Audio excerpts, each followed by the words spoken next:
아스가르드 최고의 신 오딘이 로키에게 물었습니다. 그래, 오늘 우리를 부른 이유가 무엇인가?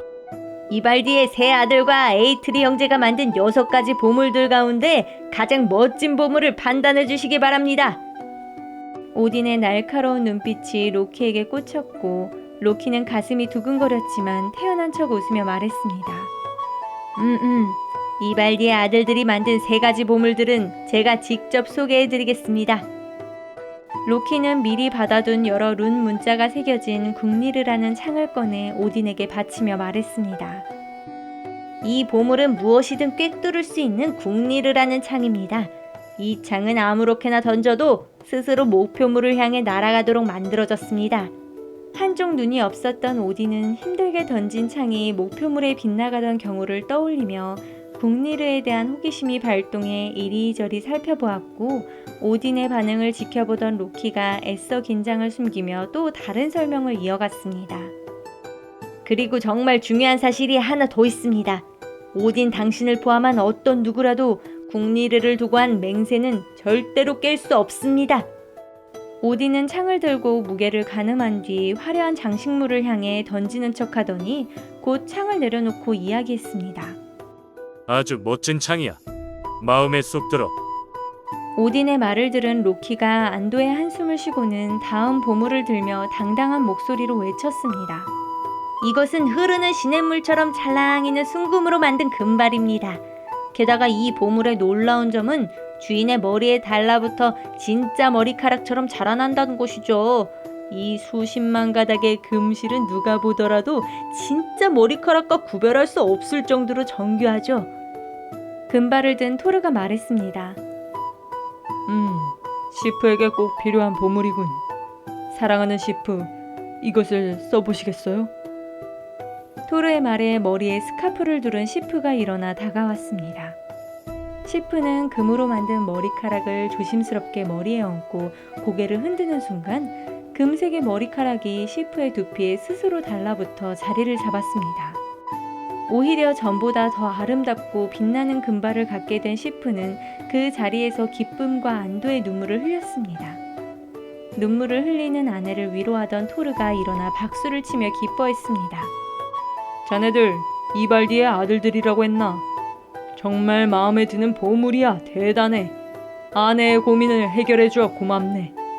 잠시 후 기분이 좋아진 시프는 예전 친구들에게 새로운 금발을 보여주기 위해 궁정을 벗어나 햇빛 속으로 사라졌고 그 모습을 바라보던 토르의 얼굴에는 미소가 번졌습니다. 이발디의 아들들이 만든 마지막 보물은 손수건처럼 접혀있는 작은 천이었는데 로키는 이 천을 프레이 앞에 놓으며 자랑스러운 표정으로 프레이를 바라보았습니다. 이건 뭐지? 실크 스카프인가? 루키, 이 정도 물건은 내게도 아주 많아. 조금 실망인데.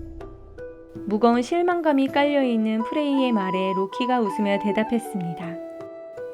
아직 실망하긴 일러 프레이. 이 천을 모두 펼치면 어디를 가든 항상 순풍을 부르는 배로 바뀌게 된다고. 그리고 무엇보다 이 배의 크기는 자네가 상상할 수 있는 배 가운데서 제일 크지만 지금 이 모습처럼 작게 접을 수 있기 때문에 주머니에 넣고 다닐 수 있지. 로키의 설명을 들은 프레이는 깊은 감명을 받아 눈빛이 반짝였고 보물을 받은 모든 신들의 반응을 지켜본 로키는 이제야 안심하게 되었습니다. 왜냐하면 이발디의 아들들이 만든 3가지 선물은 과연 아주 훌륭한 보물이었기 때문입니다.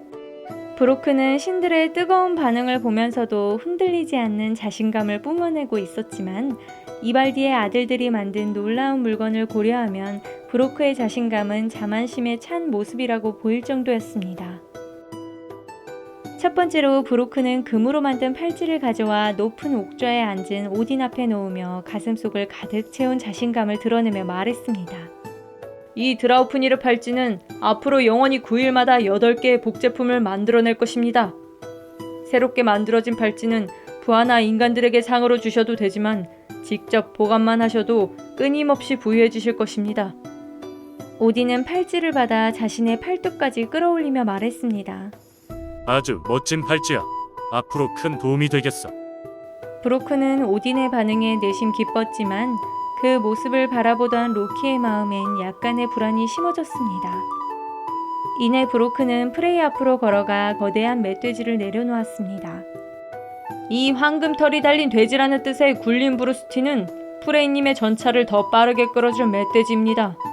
모든 말들 중에서 가장 빠른 말보다 더 빠르게 하늘을 날 수 있고 바다 위를 달릴 수도 있습니다.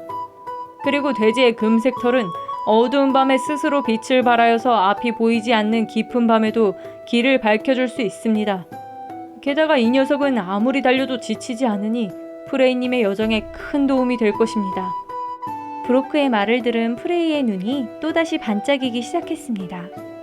하지만 로키는 천처럼 접을 수 있는 마법의 배가 어둠 속에서 빛을 내며 멈추지 않고 달리는 멧돼지만큼 인상적인 물건이라고 생각했습니다.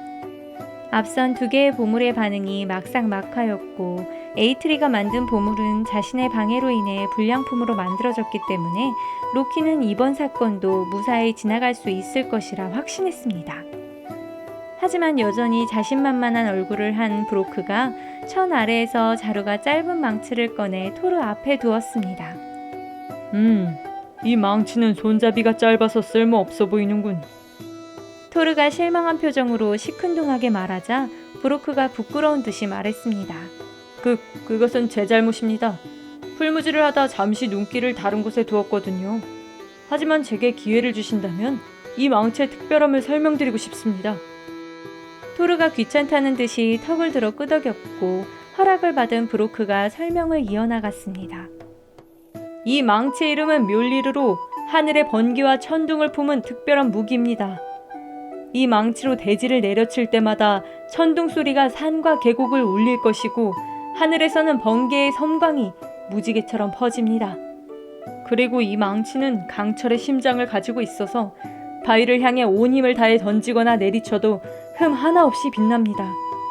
또한 목표물을 향해 이 망치를 던지면 바람을 가르며 목표물을 반드시 맞춥니다. 마치 매서운 매가 목표를 향해 곧장 날아가듯이 말입니다. 브로크의 설명을 들은 토르는 자루가 짧은 망치에 대해 큰 흥미를 느꼈습니다. 그리고 이 망치는 어디서 어떻게 던지든 반드시 주인에게 되돌아옵니다. 토르가 미소를 띠며 브로크를 부드럽게 바라보았습니다. 또한 이 망치는 주인의 마음대로 크기를 바꿀 수 있습니다. 산처럼 웅장한 크기로 만들어 적들을 쓸어버릴 수도 있고 아주 작고 가볍게 만들어 주머니에 넣어 다닐 수도 있습니다. 마지막 설명까지 들은 토르가 기쁨이 가득 찬 얼굴로 브로크를 향해 손뼉을 쳤습니다. 브로크는 슬픈 목소리로 설명을 마무리했습니다. 하지만 이 망치는 저의 실수 때문에 손잡이가 너무 짧아졌습니다. 에이트리가 망치를 만드는 동안 멈추지 않고 풀무지를 계속했어야 했는데 저는 그러지 못했습니다. 짧은 손잡이는 외관상의 아주 사소한 문제일 뿐이네. 토르의 위험 있는 목소리가 잔잔한 바람을 타고 멀리 퍼져나갔습니다. 이 망치 덕분에 이제부터 아스가르드는 서리 거인들로부터 완벽히 자유로워졌구나. 이 망치는 지금까지 본 중에서 가장 훌륭한 보물이구나. 오딘이 토르의 망치를 흥미롭게 바라보며 말했습니다. 정말 믿을 수 없이 훌륭하군. 프레이도 두려움과 경애가 섞인 목소리로 망치를 찬양하며 말했습니다. 만약에 내가 서리 거인이라면 이 망치를 가진 토르가 있는 아스가르드는 쳐다보지도 않을 것 같습니다. 신들의 반응을 지켜보던 로키가 다급하게 끼어들어 이야기했습니다. 맞아, 이 망치는 정말로 훌륭한 보물이지.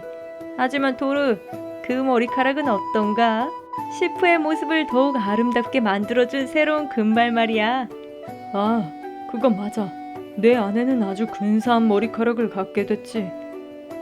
이미 묠리르에 매료된 토르가 로키를 바라보지도 않은 채 건성으로 대답했습니다.